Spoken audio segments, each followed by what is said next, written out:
Hello, everybody. This is Natasha Helfer, and this is Mormon Sex Info. And I am super happy to introduce Clara Dehlin. Hello. Clara. I'm so happy to have you. She is the author of this super cool little book called A Little Book of Ace. I'm just really excited to have you on to talk about a subject that doesn't get talked about, I think, enough. And I think a lot of people don't even know a lot about asexuality, although it's becoming more and more, I think, in the ethos, which I think is great. But before we get there, I think I just want to let people know that Mormon Sex Info is a podcast that always needs your support. So you can go to mormonsex.io. And if you're willing to donate, there's a little donate button. There's a subscription button that helps you kind of be an annual donor. And we're always looking for that support because otherwise, I guess I just pay for it all, which is fine too. But it would be nice to have some support to help me pay for my editor. Pay for my editor and the people that help me run it. So anyway, that's that little blip, but enough about that. I'd rather talk about our guest. So Clara, why don't we start off by telling us about you and kind of how you got to the place where you're fairly young and writing a book already like at your age. Yeah. So just a little bit about me in a general sense. I am 20 years old. My name is Clara. I am currently going to the University of Utah. I am on the Ultimate Frisbee team. I love hiking and being outside. I love to write and read. I love to do puzzles. I love to do Wordle. Have you done that, Natasha? I've done Wordle, and I love puzzles. And when my dogs are barking, I'll try to mute myself. No worries. I have a hamster over here. Okay. Yeah, so did you want to hear about did you want to hear about my process with getting to writing a book? Yeah, but why don't you start even earlier than that? Like, why don't you just tell us a little bit about kind of your background and maybe a bit about coming into yourself and your sexual development story. And so, it's probably a bit of a journey to getting to write your book, right? Like, I'm guessing that gets to be, even though you're young, that's probably a long story. Yeah. So are we starting young? Am I going back? Sure. Okay. Sure. Here we go. Let's go. Let's my sexuality. Let's talk about my sexuality. Well, isn't sexuality from birth to death, right? So that's really is. That's a long story. Yep. I know. Okay, so I grew up in a very Mormon family. My parents were very Mormon back then when I was young, and I remember my first introduction to sex was when I was in 3rd grade, and we were in a family room and we were talking about what sex was, and my dad was like, "It's when you hug in a special way." And I was like, what the hell? And that's how we talked about it in my family. It was like, you hug in a special way. I love that. I'm gonna have to tease your parents about that. Yeah, and I just remember when he said that, I was like, oh my God, hugging in a special way. And I remember when I was in 3rd grade, I had my first sex dream about this guy in my school that I liked. I was in a baby making factory. It was really weird. And I didn't know how anything worked, but I have always had a really high sex drive since I was little. And so those kind of things happened really early for me. Yeah. Okay. So that's going to be interesting, right? We're going to get back to that you're starting off noticing that you have a high sex drive and yet you're identifying as asexual. So let's keep going. Yeah. Yeah, I feel so one disclaimer is that the asexual spectrum is so broad and there are so many different types of people that are asexual that look all different ways. And I only represent a very small amount of asexual people. And there's just a great amount of diversity within the asexual community. I love that. Yes, that's important. That's important to talk about because anytime we're talking about really anybody, whether it's talking to a gay person, a lesbian person, a transgender person, a straight person, they're talking about it from a personal perspective on a rainbow spectrum that includes all kinds of other people that may experience it very differently. Yep. Yeah, so then I would say the next part of my sexuality was, I remember as I got a little bit older, my parents became a little bit more flexible in the church. I feel like they kind of realized with my older siblings, they didn't do a great job teaching about sex, and they wanted to be better for me and my little brother. So there was this phase when I was like 12 and 13 where my mom was like getting tons of books about sex from the library. And I loved reading them. Like I was like, oh, this is so interesting. Because it was like something that like we weren't supposed to talk about for so long. And then all of a sudden, like I got to learn as much as I wanted. And I remember in one of the books she got me from the library, I was reading through it and there was a chapter on masturbation. And I was like, what? I was like, what is this? And I was like, I need to go try this right now. And I did. I was coming from it like with this scientific mindset. I was like, what is this? Now I will go try it. I am in my lab. Yeah. And so that was like when I was 12, and I did some research online and found out that that was something that is like not good. I like learned that according to many religious groups, that is something you shouldn't be doing. And so then I felt a lot of shame, and I was like, oh my gosh, I shouldn't have done that. Like, are my parents going to hate me? This is a really great John and Margie parenting moment. I think it is one of the most pivotal moments of my life because I was so vulnerable. So I like brought them in my room and I was like, you know that sex book that you got from the library? It talked about this thing called masturbation, and I tried it. And they were like so sweet about it. They were just so sweet and like, that's healthy and that's normal. And I was like, oh, yay. Yeah. Okay. Because here's your parents bringing you kind of this secular information. Here are you finding some religious contradictory information. What am I going to do with that in my 12-year-old brain? Plus, were you going to church at the time as well? Yeah, so I was. You didn't necessarily hear that at church, but you could have. There are kids who hear information at church that might be different from what they're hearing at home. That can be really confusing. Yeah, and that ended up happening later, which I feel like that's why it was so pivotal for me to hear from people that I really loved and trusted that I was not wrong or bad, because I heard that later from other people. And I was able to like disregard that because I knew that that was developmentally normal according to my parents and psychology. So, okay. So parents, listen up, because I know that there are a lot of Mormon parents who want to keep attending church, but have more progressive views around masturbation. And they worry sometimes that what's going to happen if I keep, taking my kid to church. But a lot of times kids have that capacity to have more progressive views right along with you, as long as you're talking about these things. So yeah. Win for parents and sexual. Yeah.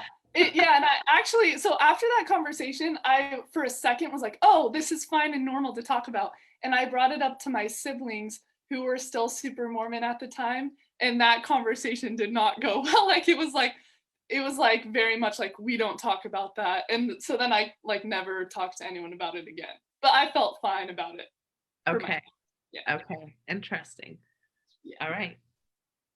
Which also goes to show that it doesn't take everybody in your circle to be affirming for you to feel affirmed. Yeah. So that's so important. True. Yeah. Really cool. Okay. So then how does the Clara story continue? Okay, so then my family was still Mormon at the time, even though we were becoming more flexible. I grew up in Logan, Utah, so it was super, even if like my family wasn't Mormon, everyone around us was. And so I didn't date until I was 16, and I like wasn't even allowed to go to school dances until I was 16. And as soon as I turned 16, I was like, woohoo, I get to start dating. And I started dating, and I dated a lot. I have dated so many people. And I started realizing this pattern that would happen where I would really like someone a lot, and I would think they were smart and easy to talk to and conventionally attractive. And from what I was taught, like that's how relationships start. And so I would start pursuing a relationship, and I would never reciprocate the feelings. I was never able to reciprocate the feelings, which was so confusing because I really did like them. And like even when I wasn't reciprocating the feelings, like I felt like I liked them. It just wasn't in the way they were feeling about me. And it was really confusing. One thing to keep in mind also is that I am aromantic and asexual. So there are asexual people that do feel romantic attraction and just not sexual attraction. So that makes me a little bit unique in that area too. One thing to keep in So mind. you were, in a sense, you were reciprocating some feelings, like maybe intellectual feelings or emotional feelings, right? Because this is kind of some of the things you start talking about in your book, is that there's all different kinds of attraction. So do you want to maybe talk a little bit about that here in kind of in an educational way, so that you make sense of the types of attractions that you were feeling, but why it didn't make sense to you that you weren't reciprocating some of these other feelings? Yeah. So there are a lot of different types of attraction people can feel towards someone, and they're not all romantic or sexual. You can feel emotional attraction where you feel really safe talking to someone. Maybe that's like your close friend, you feel really emotionally attracted to them. There's aesthetic attraction where you appreciate how someone looks, but it's not in a sexual way. There is intellectual attraction where you're attracted to like talking to someone and like their brain and their thoughts and yeah, just how they think. There is a type of attraction called platonic attraction where it's just like you really want to be friends with someone. There are a lot. There's even like sensual attraction where you like want to touch someone but not in a sexual way, like scratch someone's back or cuddle with someone in a non-sexual way. There are just so many types of attraction, and I feel like in our society we all make it like into one. That you should be feeling all of them towards a sexual or romantic partner, and that's not how it was for me. Well, and in society, I would say that's typically heteronormatively. So if you're feeling some of those things in a same-sex partnership, Yeah. we see that as close friendship. Well, and let's heteronormatize that even more. If that's happening between two girls and they like to cuddle and scratch each other's back and oh, they're such good friends, that's super friendly. But if it's two young men who like to do those things, that gets really, that's seen as there's some homophobia around that's not okay, because that gets super eroticized, even if that's not sexual for them. So there's some real cultural norms around what is okay or not okay in regards to these types of attractions, right? Yeah. Okay, so as you're growing up, you're noticing that you have emotional attraction to some of these people. You have maybe some of this ethereal attraction to some of these people, and maybe even some sensual attraction to some of these people, maybe not so much. No, not for more me. the emotional, more the intellectual. Yeah. For me, it's mostly intellectual attraction that I feel towards people. Okay. Yeah. So a lot of conversations. I didn't know how to tell the difference. So of course, to me, anyone I was interested in would be a crush. And even if I because I didn't know there were other things I was supposed to be feeling that I wasn't. Mm-hmm. Right. Because again, who's teaching you all this? This is all kind of under that umbrella that we would say, hey, this is what you're supposed to be feeling. So yeah. Okay, so you're going out on all these dates. Yes. Some of these people are feeling romantic towards you, I'm guessing. Yes. Are feeling sexually attracted towards you. Yep. Maybe are making those kinds of advances towards you, and you're feeling confused. Yeah. Like, whoa, I thought I liked them. Why don't I want to do this with them? Okay. Yeah. Yeah.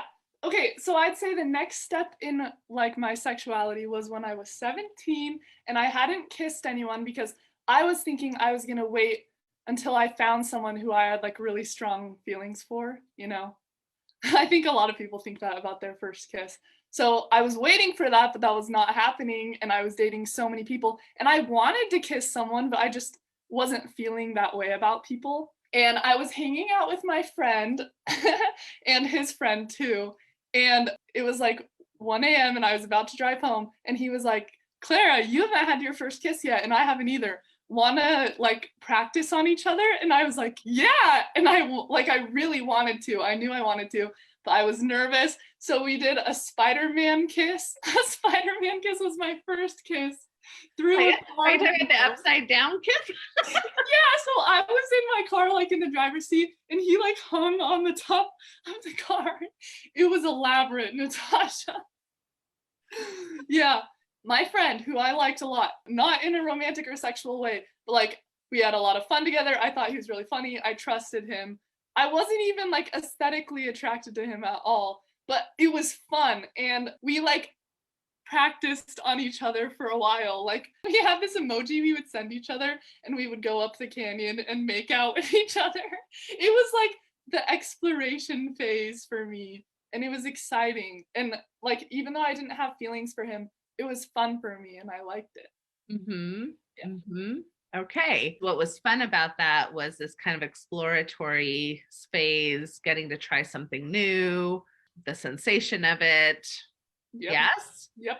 How would you say, if somebody said, well, why isn't that physical attraction? Like you were doing something physically that you enjoyed. How would you say, yeah, I wouldn't necessarily classify it as that? Yeah, so asexual people can still be sex favorable. There are a lot of reasons to engage in sexual activity that aren't just sexual attraction. So, what is defined as sexual attraction in the asexual community is desiring sexual contact with someone because of your attraction to them. With this human that I was friends with, I wasn't feeling attraction towards him, and that's why I was wanting to make out. That I was liking the making out. It wasn't in particular to him at all. Does that make sense? Okay, yeah. Yeah, the sensation. Yeah. Yeah. And then like other reasons people could do it is if they're like wanting to please their partner and maybe they feel a lot of like another type of attraction, like really emotionally attracted or even romantically attracted, and they know that their partner enjoys that. There are a lot of different reasons why an asexual person might do that. And then a lot of reasons why an asexual person might never want to. Right. Well, and this is what I see a lot of times kind of with obligatory sex and long-term marital relationships, right? A lot of people are having kind of what we might deem not great consensual sex, but still consensual because of other reasons, not necessarily because of desire, right? Yes, there's this list that I love off of Reddit where it's like all the things that are not equal to sexual attraction. And one of them is someone's willingness to have sex. Like just because you're willing doesn't mean that you're feeling sexually attracted to someone. Yeah, good. Okay. All right. So you're in your journey. You're not necessarily having the experiences you thought other people are having. Yeah. But you're having fun. Yes, I was. And then what happens next? Okay, so I continued dating. Me and that friend were just friends, so we never dated or anything. I kept dating other people, and I realized that everyone was feeling the same to me, like all genders. And so in that part of my journey, I came out as pansexual in high school, and my mentality behind it was everyone feels the same to me, so I must be pansexual. I must be sexually attracted to every gender. So when I going into college, I dated all different genders and everyone felt the same. They felt like I felt equally romantically or sexually attracted to them, which I learned later was not. Yeah. That is kind of where I was before realizing I was asexual and aromantic. Okay. Yeah. So, and I think that's a fairly typical journey too, right? So, what's interesting about as you're talking about this is that, and my understanding of how the whole asexual community came about is that humans, at least, I don't know necessarily the history that great. I'm not a sexual historian, but as far as like the DSM is concerned, right? So like Diagnostic Statistic Manual, which likes to pathologize a lot of things that don't necessarily need to be pathologized. Yep. We kind of started out with this assumption that everybody should be sexual, right? And so when people grow up in a culture where you're thinking you should be sexual and you're coming into puberty and adolescence and you're looking around and everybody's treating you like you should be sexual, just kind of like everybody's treating you like you should be straight. There's a lot of identity foreclosure going on. Yeah. And therefore, it's kind of like you don't even have the option to consider yourself as asexual to begin with. Yes, I would have never thought about it at all, especially because I don't fit the stereotypes. Like I had heard that term, but I didn't fit the stereotypes, so I never would have thought that I could be asexual. Wait, want to hear something interesting? I have a fun fact. I would love a fun fact. I have done a lot of research on the asexual community just because I've really enjoyed it. And the person who came up with the terms heterosexual and homosexual in like the 1800s also came up with a term called monosexual at the same exact time. And it is about asexual people. You know where I heard this fun fact? Where? From you on TikTok. Yay! I think a few months ago or something. Yeah, I love learning stuff like that. We've been around for a while, everyone. That's right. I mean, as most things sexual, right? These are not new concepts. And yet so many movements throughout history have put lids on certain types of sexuality, you know, which is really unfortunate, especially like the puritanical movements.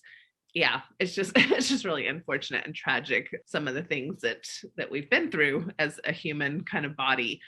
So yeah, so here you are trying to fit into certain boxes, right? And so you went straight from am I sexual to am I pansexual? Another common story I hear is am I heterosexual to am I bisexual or am I lesbian, especially from a female perspective. Mm-hmm. So that's an interesting, thing that tends to happen.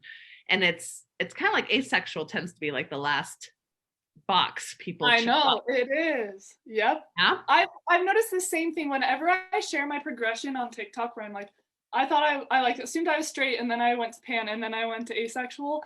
Like all the comments will be like, I did the same thing, or like I went to bisexual and then I realized I was asexual.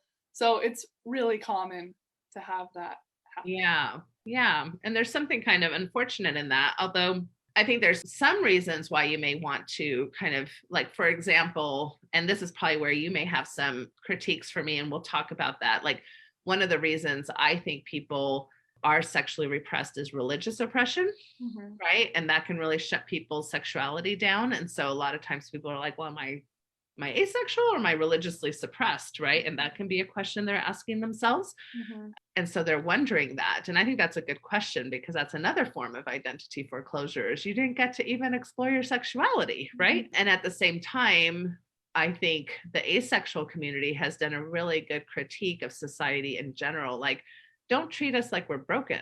Don't treat us like we're diseased.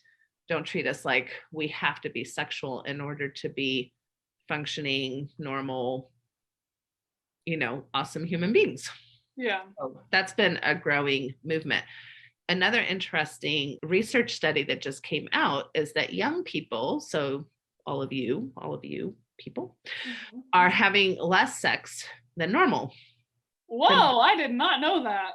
Normal? That's not a good word. So are having less sex than prior generations. How about that? Yeah. And so that is an interesting thing that's happening. And so what's the number one reason? We don't know why, but there's theories. So one of the theories is, of course, social media. Everybody's on social media. Everybody's video gaming. So you're all having less sex. And so all of us old fogies are like, oh, see, we told you this was so bad. This was so bad. So we're all having a heart attack about this. Okay, so that could be one reason. But guess what? There's some actually other theories why this might be a good thing. So one good reason is that maybe you all young ones are taking consent more seriously than we all did. That might be a good reason. Another good reason is that some of y'all might actually be more comfortable with asexual, gray sexual orientations than we were. And those cultural norms that you have to have sex when you're young are not as pressuring. So I thought that was really fascinating. That's so interesting. I love that. Yeah. Every time they do this survey where they figure out, they like measure how many people are asexual in the past few years, every time they do it, it goes up and up and up. Right. Because there's more. No, that is a thing or an option. Anytime there's permission to identify, people are like, I wonder if that's me. And now that I have permission to consider this, wow, I can actually think about this for myself. And that's a wonderful thing, right? Yeah. And so important in protecting people too, because like you said, sexualities are heavily pathologized, and asexuality is still in the DSM. It was like removed, but it's like still there. It's just not named. It's called HSDD, and then it will say if the person identifies as asexual, then like they don't have this disorder, which is so dangerous because how will someone know enough to be able to self-identify and then not be prescribed the medication that the DSM prescribes for these individuals?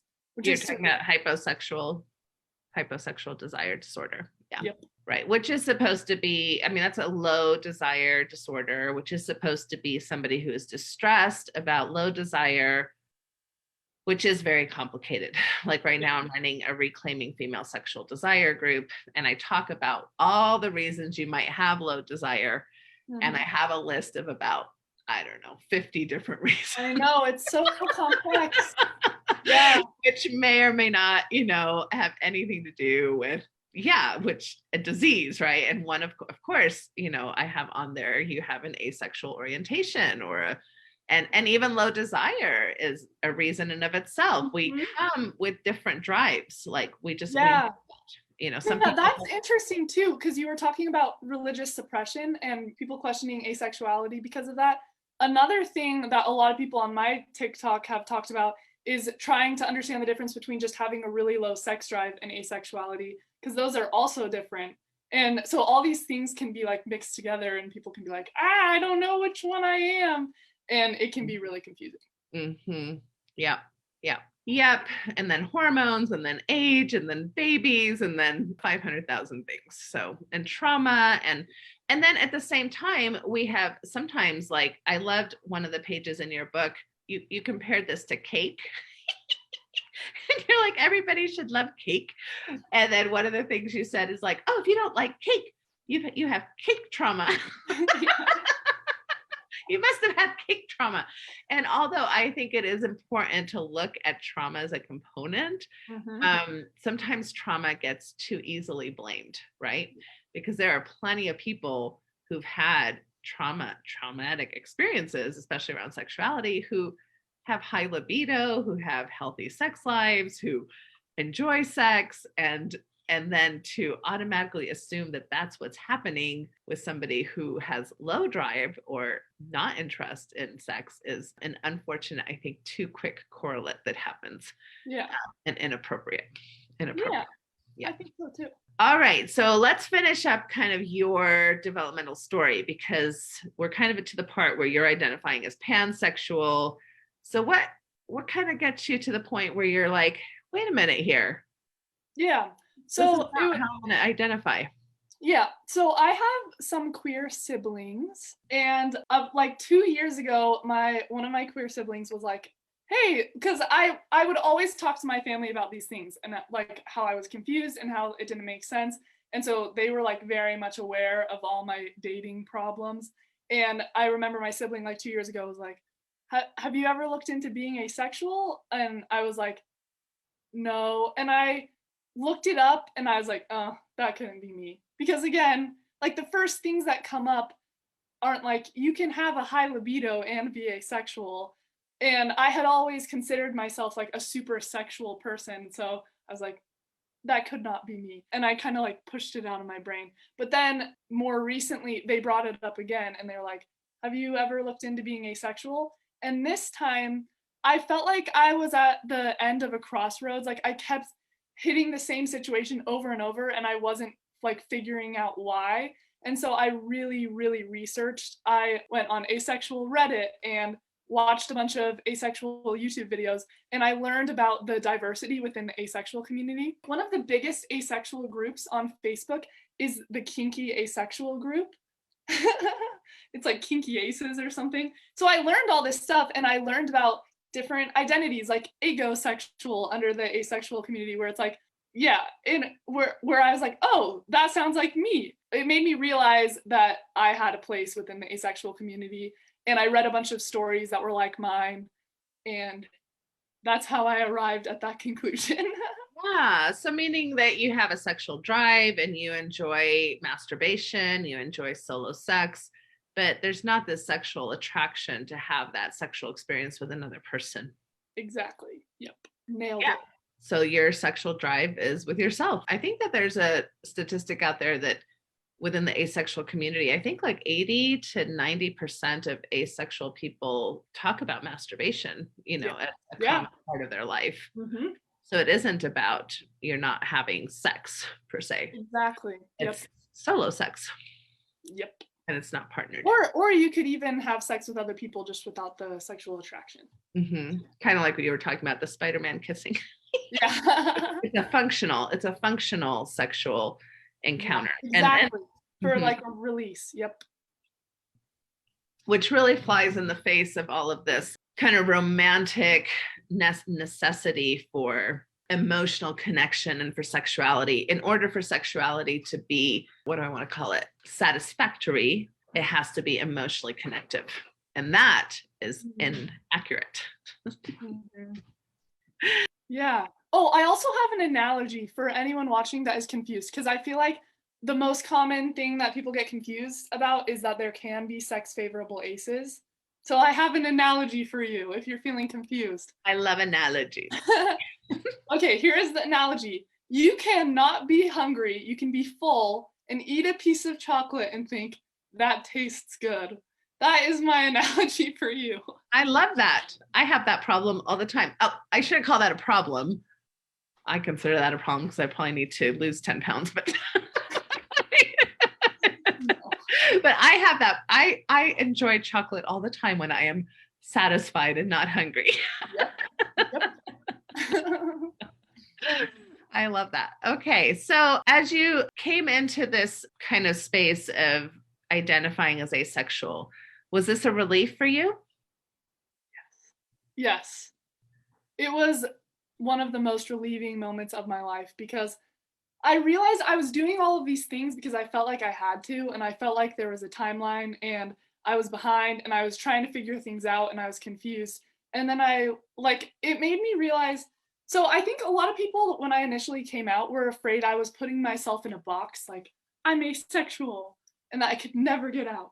But for me, it felt so freeing because this is just me collecting data on my life, and I am open, like sexuality is fluid and I'm open to changes that might happen. But it felt so freeing to have a label of like that explained why I was the way I was. So I didn't need to keep hurting myself. I was hurting myself because I was confused about myself, and I didn't have to do that anymore. Yeah, I love it. And what was the reaction that you've received from friends and family? Yeah, so it's been mixed. Mm-hmm. It's been hard.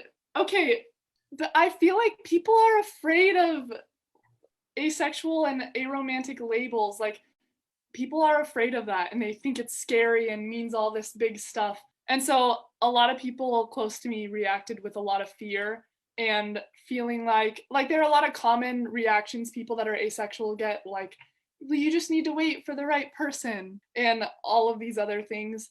And so I got a lot of that. You think that comes from people not wanting you to limit yourself, or that you're going to what's that about?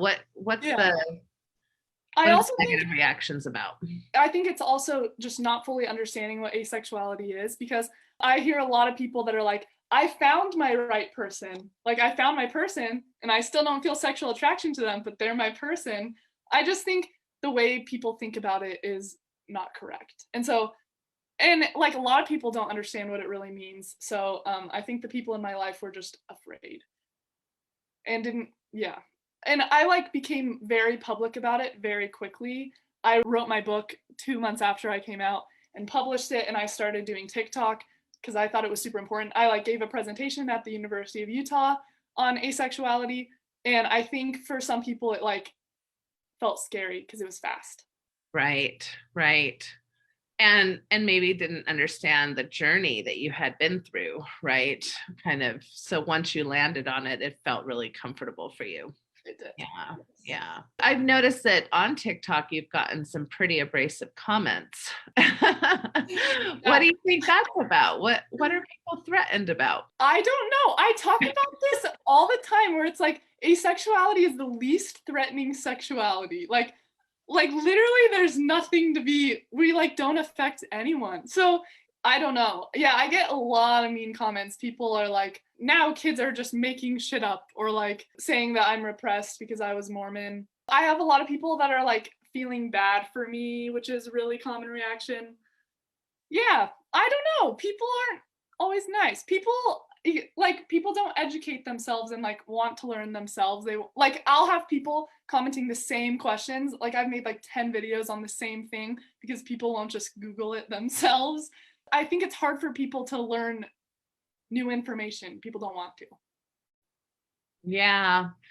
I mean, I think the whole conversation around sexuality, around gender, we're just kind of in a time of a lot of shifts and changes. Yeah. And we're so used to the binary, and I don't know, oh, you have a great word in here. I always forget it though. I've heard it in so many terms. Let's see. Amatonormativity. Yep. Yes, love that term. So this is, I'm gonna take it right out of your book. It's the widespread assumption that everyone should be seeking and desiring an exclusive, romantic, long-term relationship, and the pressure, especially on aspect folks, this assumption creates. So that's like everybody should fit into this box. And there's lots of mental health professionals, even really good ones that I respect, like Sue Johnson and John Gottman, that kind of function from this place, of this is the best kind of relationship. These are the kinds of relationships that everybody wants. And if you're having casual sex, or if you're having, kind of sex for the utilitarian aspects of it, that's not healthy. It's not the right kind of sex. And we just know that that's not true. That's not what people are reporting. Yeah, there are all different kinds of relationships that you can have with people that are equally important. Right. And of course, this challenges a lot of the standards from religious communities, right? Because religious communities are definitely usually, at least conservative ones, they are amatonormative. I'm going to have to say that. I'm going to have to practice that like 5 times because we have these kinds of senses of how families should be and how relationships should be, which is, again, unfortunate because families usually are very diverse and come in lots of diverse ways. Mm-hmm. So there's lots of ways to love. There's lots of ways to raise families, and there's lots of ways to have successful communities. Yes. So it's not, one way fits all, as you well know. And when we try to fit people into one box, usually people suffer in their mental health. I mean, what was it like for you when you weren't fitting? At what cost did that come to you? A big cost. Are you comfortable talking about that? Yeah. And also another thing is that it's not just me. Like every other asexual person I talked to went through the same things where they were forcing themselves to do things that they weren't comfortable with because they felt like something was wrong with them. And it actually reminds me of certain aspects of conversion therapy, but it's like to yourself, to try to make yourself feel things that you feel like you should be feeling and you don't know why you're not.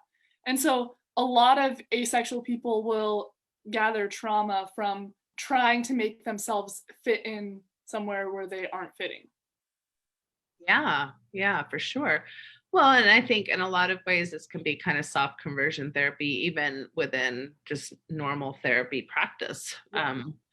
If you're encouraging people to, I don't know, do certain things in just normal therapy practices, especially in relationships. So that's challenging. So what do you think was the cost to you personally? Like, was this affecting you from a depression standpoint, anxiety standpoint? Like what do you think was happening for you? I think it just made me have a lot of negative experiences where if I had been in tune with myself and listened to myself, I would have not had those negative experiences. Just a lot of like really uncomfortable situations that I felt like I put myself in because I was wanting to have something be different and it never was. Okay. All right. I know that at times I have spoken in regards to, sexual desire, and I work with a lot of Mormon women who deal with low sexual desire, and I have probably said things in spaces that you have not necessarily been comfortable with. So this is your chance to call me out. We love you, That's fun. Natasha. Okay. So No, I love being called out because one, I either love to learn, or two, I love to call people back out. So either way, I love it. are you going to be calling me out? No, I don't think I'm going to be calling you out. I think this is when you're going to be calling me out. Okay. So basically, as I have become a social media creator on TikTok for asexuality, I've noticed a few frustrating patterns. And one of them is with how low the visibility is surrounding the asexual community. When it is talked about, and it's talked about something that is like a misunderstanding, or like, yeah, like people didn't understand themselves, so they thought they were asexual, but then they weren't. It's a little bit hard when that is like all you're hearing about asexuality in the world, because it perpetuates the idea that it's a phase or something where people aren't understanding themselves, or repression. And for many, many people, it's a real identity that will affect them their whole lives. And so, yeah, that's the only thing that I had felt before. And I totally own that. I think I have done that. So I appreciate you bringing that up. I work with a lot of religious conservative people. And so I think they oftentimes are oppressed. And so then you have this huge group of oppressed people. And in that huge group, you have who knows what, you have a whole medley of people, right? That could be gay, straight, lesbian, asexual, transgender, maybe straight, but with the wrong partner. So they could be low libido in that partnership, but maybe if they would be in a different partnership would have a lot more libido, sexual attraction. And so people are coming into me and wondering a myriad of things, right? Wondering, am I lesbian? Am I asexual? Am I just not attracted? Am I not sexually compatible with my partner, right? I hear a lot of these questions. And I think in the past, I have oftentimes made reference to, I have a lot of women saying, I wonder if I'm asexual. And then I'll say, that the amount of women that come in asking me that doesn't really comply with the percentage. And I think that is a minimizing statement. And I apologize for having said that, because I think that is minimizing. So I'm going to watch that. And I'm trying to be more inclusive in general about all of the alphabets, because one of the things that I think both, not only in religious communities, but at large, I think so many of us, especially the older we are, have been identity foreclosed on, meaning that we didn't get a chance to really explore our identities. And even as young as you are, you didn't get to explore your identity really until you had, more ability to have that, that internal authority. But your culture didn't really encourage you to do that. Yeah. Neither your public school system, neither your American system, neither your religious system. And you lucked out that you had siblings and parents that were becoming more progressive, right? But it still took you a minute. And that's unfortunate. These are things that should be talked about when you're in second grade and third grade. And, by the way, there's all these ways that you can be. And it's going to be exciting to see how you show up, as you go through puberty. And yeah, even before puberty, because a lot of people know a lot of things about themselves when they're 5 and 6 and 7, as far as how they're feeling. I know. I mean, I knew I was crushing on boys when I was 4 and 5. Yeah. Right. So I knew a lot of things about myself, even way before puberty. I knew I was pretty high libido before. Yep. I knew even what libido was. Yeah. So we know a lot about ourselves as kids, and we need to trust kids to know themselves and to give them language and to give them flexibility in how they're going to identify and to be who they are. Yeah. So I appreciate that feedback, Clara. And when we know better, we do better, right? I appreciate you. In general. I love you very much. You're very important to me. Well, you're very important to me. And you've been a part of my journey too, Natasha. You have. Well, and you're part of my journey. Because this is how we improve. But these are the conversations I want to role model, right? Because this is important, and how, I mean, what I'm saying is correct, and yet I need to figure out how to say it in a way where you feel included, right? And people like you feel included, because what you're saying is correct. And so it's all like, how do we talk about these things in ways that include everyone, that make everyone part of the conversations? And even as we're talking, I'm already thinking, we're two white women, right? Yeah. We're not including BIPOC people. We're not including other minorities. We're not including, right? So how do we include other people to the table? Because everybody who has, especially minorities, they just have different things to bring to the table that many of us have blind spots and can't see. Yeah.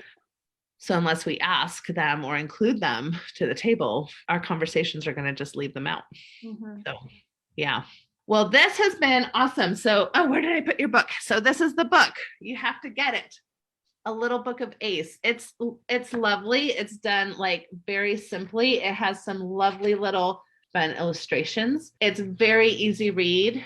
It's super simple. If you have, I think, like a preteen, even a young kid, if you have a teenager, very useful to have on your kind of like kid education book list. But if you're going through yourself and wondering about yourself, very useful. And all the terms, there's so many terms. Even as a sex therapist, I'm like, oh, Clara, there's so many terms. I have to learn them all. You don't. Even I don't know all of them. All the terms, and then some resources. Do you want to talk about a few resources just that people might, as far as like maybe websites or books that you would recommend? I would love to. So yeah, part of the reason why I wrote a book is because I realized there weren't a lot of resources out there on asexuality, but there are some really important ones. So if you are questioning, I feel like a really good place to go is Asexual Reddit. That's where I spent a lot of my time while I was questioning. People are really kind there, and the asexual community is so loving, and you can just write down what you're experiencing and people will let you know their thoughts. Even the Asexuality Visibility and Education Network has a lot of forums, and it just like is like, I think it's like the longest running resource for asexuality. So AVEN. There is Ace by Angela Chen. That's a really good book. Yeah, I just have to make sure I say these right. And then The Invisible Orientation by Julie Decker. Those are some good books on asexuality.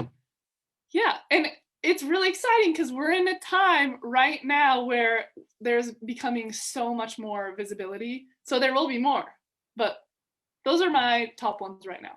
Okay, and we'll make sure to link to those in the podcast and on the website. So thank you, Clara. Is there anything I haven't asked you that you'd like to make sure you talk about, or anything I've missed? Well, I'll just say a little message for anyone watching. Every time I talk about asexuality, like whether it was at the University of Utah or on my TikTok or even in person, even when I went to Thrive, I had people coming up to me, and people will hear that asexuality is a thing and be like, oh my gosh, I didn't know that was a thing, and that's me. Thank you so much for telling me. And so if there's anyone watching this that is like, oh my gosh, I might be asexual, I want you to know that you are loved and valid and not broken, and that there are so many other people out there that are just like you. And that life is beautiful, and that there are plenty of ways to live life that are not the classic, you have to get married or you have to live in a certain way, or, like there's so many wonderful ways to live life. Yep. And especially if you come from Mormon land, that there's a lot of pressure to live life a certain way. And there's such a diverse way to have a beautiful, robust, well-resourced, large community, large support network life. I so agree. Yeah. So, and I think, Clara, you have a good example of that. You're getting your education, you have a family who loves you, you have good friends. I love you. So you have, there's lots of ways to go about it. What's your handle on TikTok? Okay, my TikTok handle is 6 Foot Sauropod. Just spelled out SIXFOOTSAUROPOD. And then on Instagram, it's just Clara Dehlin. Okay, there you go. So you can follow her on TikTok. You go by her pronouns, right? Yes, she, her. And thank you for watching, everyone. All right. Yeah, this was awesome. I think it's great. So identify with whatever we want to identify as. And if it changes, that's okay. That's right. That's exactly right. This is what's so lovely. I mean, I feel like as a therapist, when I first, 25 years ago, we were like, people, it's like, tell me how I identify. We're going to tell you, we're going to come up with all the credentials. And now when people come in and are like, how should I identify and who I'm like, what do you want to identify with? Yes. What are you going to identify as? And if it shifts and it's fluid, we have fluidity in our lives. And that's lovely. There's nothing wrong with that. So I so agree. We don't change through conversion therapy. If there's fluidity, it happens organically. That's what we need to remember. So, yep, so true. All right, Clara, thank you for everything. Thank you for your time. And it was lovely to talk with you. Yeah. So if you're listening, this is Mormon Sex Info. You can catch us on mormonsex.info. Please consider a subscription or a donation. I hope that you'll listen to all of our great content. So take care, everybody. Goodbye.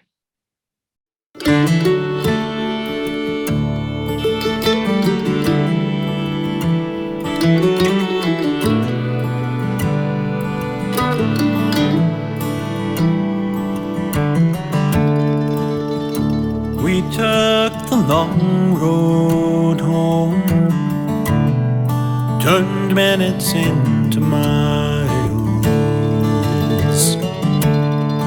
and as the evening traveled on, the sunset bathed your smile. We stopped beneath the desert stars, wrapped in each other's arms. Was as simple as I love you, an ordinary, extraordinary truth.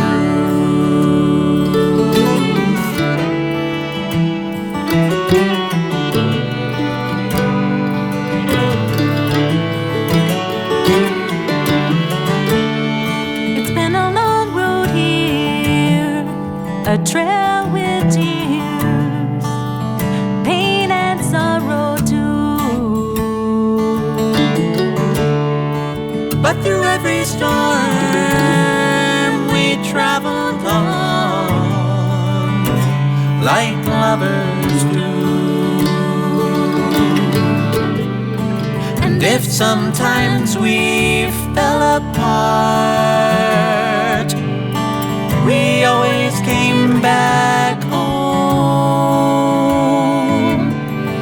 Was as simple as I love you, an ordinary, extraordinary truth.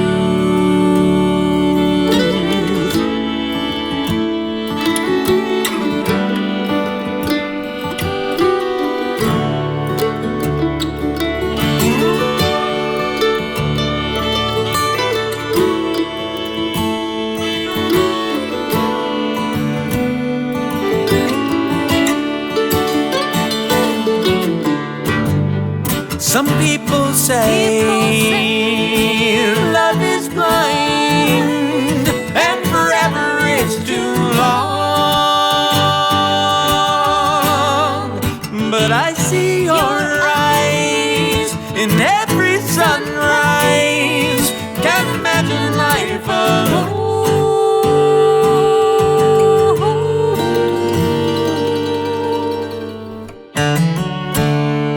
Let's take the long road on together until we're gone. Want you by my side till the day I die and into the beyond. It's as simple as our love is.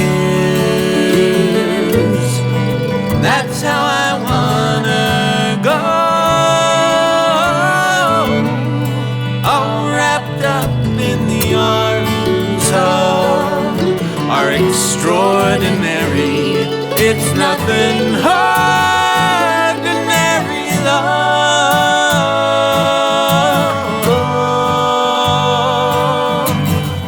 Ordinary. Ordinary. No, it's extraordinary.